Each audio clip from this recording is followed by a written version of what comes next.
আসসালামু আলাইকুম ভিউয়ার্স, শখের রান্নাঘর থেকে আপনাদের সাদর আমন্ত্রণ ও আন্তরিক ভালোবাসা।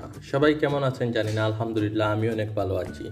তো আমি আজকে আপনাদের সাথে শেয়ার করব একটা কারি, লাউয়ের আগা পাতা দিয়ে কিভাবে শুটকি তরকারি রান্না করতে হয় এবং চাপা শুটকি দিয়ে কিভাবে রান্না করবেন সেটা আমি আপনাদের সাথে শেয়ার করব। এখানে আমি রাখছি লাউয়ের আগা পাতা বেছে এবং আলু রাখছি, এখানে আমি খুব ভালো করে ধুয়ে পরিষ্কার করে রাখছি। আর এখানে লাগবে আমার চাপা শুটকি। চাপা শুটকিগুলোকে আমি পানি দিয়ে জাল করে নিয়েছি এবং পানিগুলো নিয়ে নিয়েছি, কাটা ছাড়িয়ে নিয়েছি। এখানে আমার লাগবে রসুন এখানে রাখছি রসুন। আমি রসুনগুলো আমি বেটে রাখছি, প্রায় 2 টেবিল চামচ হবে। এখানে রাখছি লবণ, এখানে আছে আমার কাঁচামরিচ এবং নাগামরিচ একসাথে রাখছি। নাগামরিচটা আমি পরে কেটে কেটে দেবো। লাগবে আমার এখানে পেঁয়াজ এবং পেঁয়াজের পাতা আমি বেটে রাখছি। এখানে আছে আমার হলুদ গুঁড়া এবং লাল মরিচের গুঁড়া, সাথে আছে চিংড়ি মাছ। আপনারা সাথেই থাকবেন আমার কিভাবে আমি এই লাউয়ের আগা পাতা দিয়ে একটা তরকারি রান্না করি দেখবেন। আমি হাঁডিটা বসিয়ে দিলাম, এখন আমি হাঁডির মধ্যে এগুলো আস্তে আস্তে দিয়ে দেবো। লাউয়ের আগা পাতা এবং আলু একসাথে দিয়ে দেবো।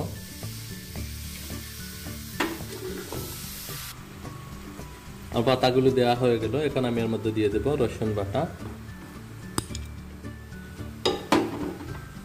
দিয়ে দেবো পেঁয়াজ বাটা,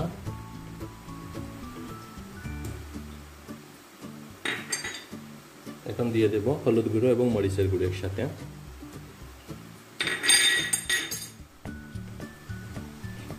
এভাবে সামান্য নেড়ে ছেড়ে দেব।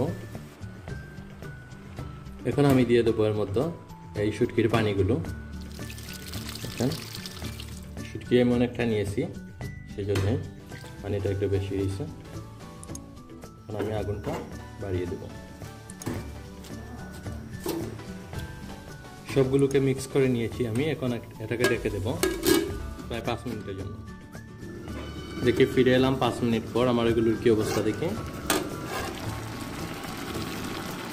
সাধারণ একটা গন্ধ বাইরে হচ্ছে, দেখেন এগুলো সিদ্ধ হয়ে যাইতেছে, অনেকটা সিদ্ধ হয়ে গেছে এবং আলুটা কিছুটা শক্ত রয়ে গেছে। একটু নেড়ে চেড়ে দেবো, দেখেন অনেক সুন্দর হইতেছে। একটা গানও ছিল, স্বাদের লাউ বানাইলো মরে বৈরাগী, লাউয়ের আগা খাইলাম ডুবি খাইলাম। এই আগাগুড়ি আমরা সব কিছুই খেয়ে নেব, আপনারাও খাইবেন। দেখেন অনেক সুন্দর, ফ্লেভারটা অনেক সুন্দর হয়েছে। আবারও আমি রেখে দেবো প্রায় 5 মিনিটের জন্য যাতে সিদ্ধ হয়ে যায়। আবারও ফিরে এলাম 5 মিনিট পর, সুন্দর হয়ে গেছে। দেখি আলুটা সিদ্ধ হয়েছে কিনা। হ্যাঁ, সিদ্ধ হয়ে গেছে।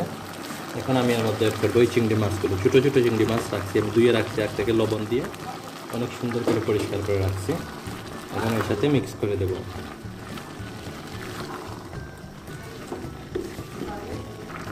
এখন আমি এর মধ্যে দিয়ে দেবো কুচি করে রাখা কাঁচামরিচগুলো। জালটা আপনারা নিজের স্বাদ মতো দেবেন, যে যতটুকু জাল খেতে চান।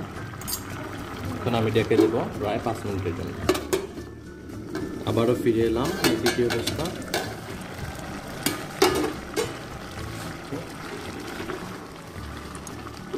অনেকটা হয়ে গেছে। এখন আমার লাগবে সামান্য পানি এড করা লাগবে, না হয় একদম শুকনো হয়ে যাবে।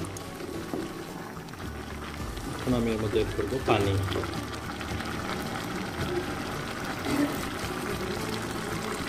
অনেক জায়গাতে সেটাকে শুটকির জুল বলে, আর আমাদের এখানে সিলেটে বলে শুটকি শিরা।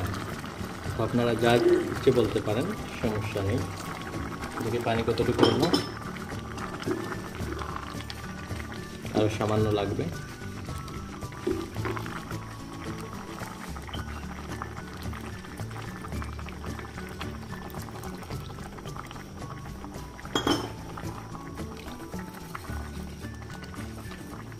বেশ হয়ে গেল। এখন আমি এর মধ্যে এড করবো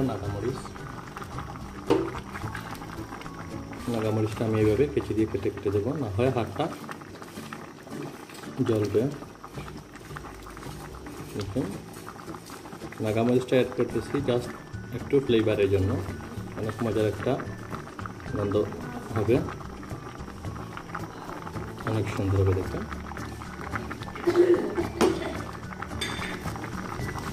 নেড়ে চেড়ে দেবো। এখন আমার হয়ে যাবে এই শুটকি শিরাগুলো। এখন আমি এখন দেখে দেবো আবারও। দেখি আমি লবণটা অ্যাড করি নাই, আমি লবণটা অ্যাড করব।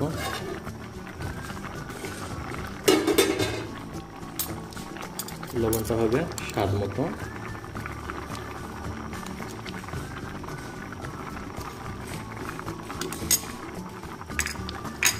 এভাবে সামান্য নেড়ে চিড়ে আবারও ডেকে দেব যতক্ষণ না আমার এগুলো পুরোটা হয়ে যাইতেছে। এখন হয়ে গেছে প্রায়, বলকটা উঠে গেলেই আমি নামিয়ে নেব। দেখেন অনেক মজাদার রেডি হয়ে গেল এই লাউয়ের আগা পাতা দিয়ে শুটকির কারি এবং শুটকি শিরা। অনেক মজাদার হবে, আপনারা আমার সাথে শেয়ার করবেন। এখন আমি একটু খাবো আপনাদের সাথে দেখিয়ে। আমার জিভের জল চলে আসছে, যতক্ষণ না খাইছি আমার জানটা শান্তি হবে না। আপনারা সবাই ভালো থাকবেন, সুস্থ থাকবেন এবং আমার জন্য